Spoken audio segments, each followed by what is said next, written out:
Hello and welcome in this special requested video. It's been a while since you guys requested something special like this one, or even better. This is a cool request by Mr. Alexander Familo. So he requested, and I quote here, "Could you make a 1940s race car caution to the wind, except you can only have an engine weight of 300 to 400 pounds." And he commented again with, also to make it easier, cars of this era has 50 to 100 horsepower and the race cars has zero quality. Easy peasy, right? Alright, so let's begin with the chassis. To make a racing car, you have to make it extremely lightweight. So let's begin with the chassis. As you can see, I'm using an aluminium, not steel, because as you can see it says here aluminium or aluminum. It says no mass production, and as we all know, race cars, they are not a mass produced car. They are only 1 to 5, 1 to 10. That's it. This is the max limit of these race cars built by the manufacturer. So I'm using a ladder chassis because space frame is extremely heavy. No, I'm using a ladder aluminium with galvanized steel because it's better. It's a race car. You need to use the best components. Front longitudinal engine placement with double wishbone in front and double wishbone in the rear.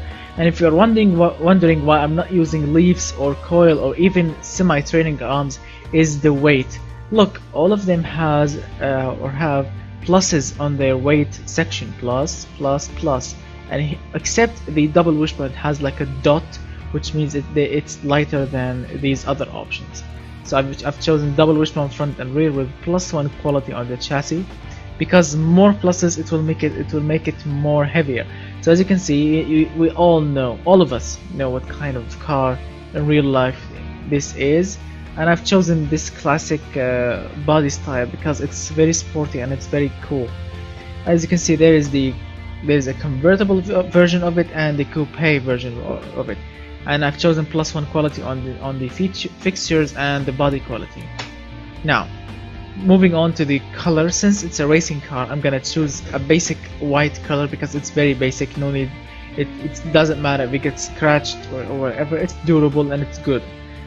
Moving on, now then these are the fixtures that I've chose. These twin headlights, and as you can see, I have put here twin indicators. I know that racing cars, they don't have indicators, but at least if you want to go on the street with it, you can. I think it's road legal. It's a road legal racing car. Right. Moving on, these side mirrors and these door handles. The fuel filler cap is here. These tail lights and a license plate holder if you want. So even if it's a racing car, if you want to go to the street, you can do that. A badge here, and as you can see, this kind of special rear tip or rear muffler. That's cool. So it's basic and it's easy. And look at these rims, absolutely basic and durable. Because look, I cannot choose these wires. These looks like an American wheels, and these, especially this one looks like a street mass-produced car, and this one looks like maybe a heavy duty, maybe a racing car, because I cannot choose these. These are very complicated to be made in the 40s. So I stuck with these, so they are cool. It's okay. Now this is the engine that I chose. It's an inline 4 engine, cast iron block, 78.2 millimeters, and yes, it's a weak kind of capacity. As you can see, 81 millimeter on the stroke, so it's a stroker engine. As you can see, the final size is 1556 cc, which is like 1.5 liter and a half engine, 4-cylinder engine. Overhead cam, yes, I know that these options, the overhead cam here, the direct acting or the normal overhead cam, or even the dual overhead cam, these are not really reliable options in the 40s, but I've stuck with them because the pushrod is just hideous and it makes the engine extremely low on power and low on RPM. So yes, I've chosen this one, and I've chosen 3 valves instead of 4 because 3 valves are more reliable than 4, and also the customers love it this way. Cast iron head, also cast iron crank, and if you are wondering why I'm using heavy duty cast, these 2 options are for like trucks, pickup trucks and heavy stuff. Why, if you're wondering, I'm using these because the normal cast pistons, they could not take the amount of torque produced by this engine. I'm producing 105 pound-feet of torque, and now it's in 2018. That's nothing. That's absolutely hideous. But in 1946 or 48, yes, it's a thing. Let me just do one more thing here. I'm actually making, yes, the car itself or the chassis is in 1948, so the engine should be in 1948 as well. Alright, so now everything is correctly to the correct period, as you can see. So what else? Now let's see the now yes, we finished these plus the quality here, and as you can see I'm using 9.0 to 1 compression ratio, which is, I think it's good in 1948. It's really good. And the cam profile is 57. I cannot go any higher because it will start to lose power actually. Plus 8 quality. As we all know, engines or valve trains in the 40s are just crappy, and all the engines, all of them in the 40s, they could not rev high. So I can make this. So to make this engine rev high, as you can see, to 5,200, I really had to do, or I really had to choose the plus 8 quality here. Natural aspirated, of course, because forced induction is not yet ready at this period for mass-produced or racing cars.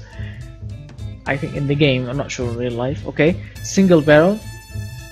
Ooh, now I have the option here. Since I switched to 1948, I have the option of twin barrel. Ooh, let's see.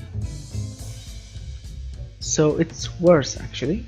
I'm not really sure why. So if I want to inject more fuel, yes, it's worse. No, let's stick to this bad boy.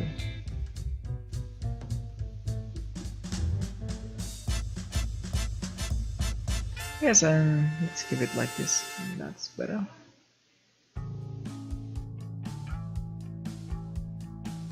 Alright, so 13.6. I don't want to push extremely high fuel in it. As you can see, I mean, the customers love more fuel in. Okay, that's it, 13.6. Okay, so I'm using, as you can see, a single barrel carburetor, twin carburetors configuration with performance intake manifold and super leaded 98 octane, because you know it's a racing car and this is the highest octane at this period. 13.6 the air fuel ratio and 85 on the ignition timing. That's also very advanced. And as you can see, the RPM is 5,200 with +1 quality.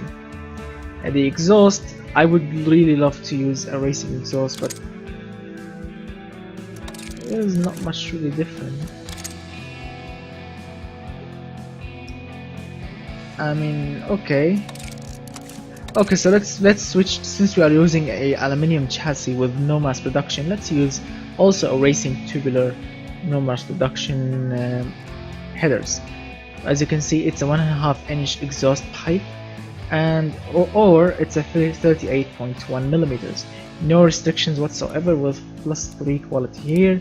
This is the final result: 103 horsepower, 0.6, and 105.1 pound-feet of torque. These are good numbers in the 40s. These are very good numbers for a 4-cylinder engine in the 40s, but in 2018 that's absolutely hideous. I mean, a basic 3-cylinder engine can make more than these figures here. Now let's see, 5,200 RPM, 35.2 is the smoothest. No, it's not a smooth engine. It's a racing engine, so the responsiveness, it's not really great. And if you are wondering why I did not choose the racing intake here, because it will make, look at the reliability right now, 38.4. With a racing intake, it will drop to 30 or even 29, and it will be just more hideous. I mean, 38, this is not acceptable in 2018, but as a racing car in the 40s, yes, it's very acceptable. 12.2%. I think this is a very good fuel economy for a racing. Remember, this is a racing engine in the 1940s. 12%, I think it's very good. And yes, the engine is extremely toxic because catalytic converters are not yet hasn't been invented yet, and the fuel is very toxic at this period, the leaded fuel. The engine is heavy, Of course, it's a manly cast iron engine. You know, everything back then was cast. But look at the production unit and the engineering time. It's good. I mean, in today's standards, 62.7. That's normal. I mean, Toyotas, Nissans, Fords. You know, these production factories, these big ones, they can produce it without any problem. But 62 in the 40s, that's considered to be a high number. Woof. Now let's fire up this little puppy and see what kind of noise. Great. Okay, amazing.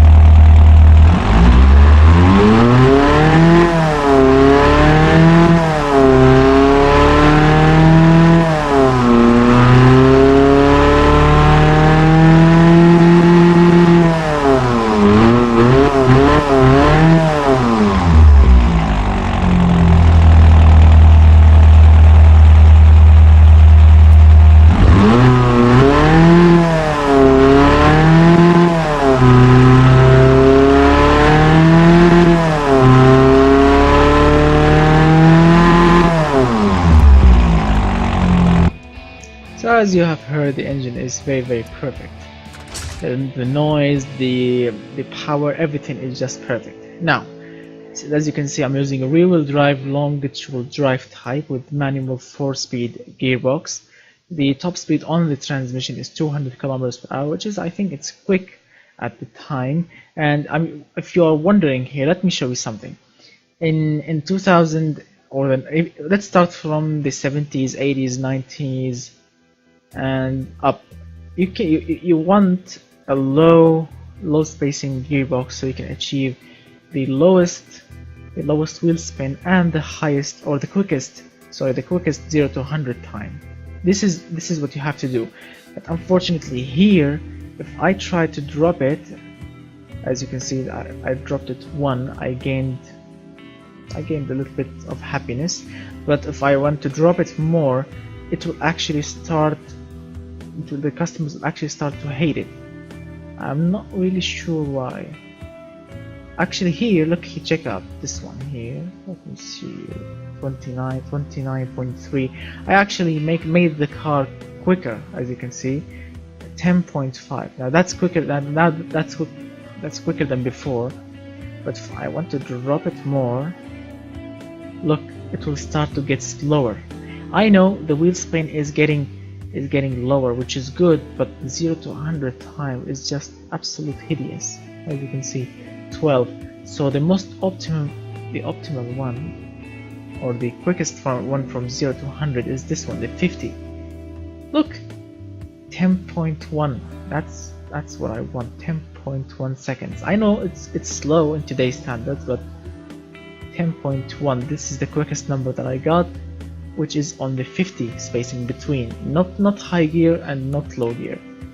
I'm using open differential with +3 quality, sport compound tires. Let's see, no, so 155 in front, that's the perfect size, 165 in the rear, no, yes, that's the perfect size, 11-inch rims. And I hate to design engines in the 40 or cars in the 40s because these stupid cross-ply tires, you have to decrease the size of the rims so you can make them wider, and that is a problem. When you decrease the size of the rims, you have to fit small brake drums, and as we all know, drums are just unreliable and they fade quickly, and they are not just not good. You have to fit huge ones so you can stop any car.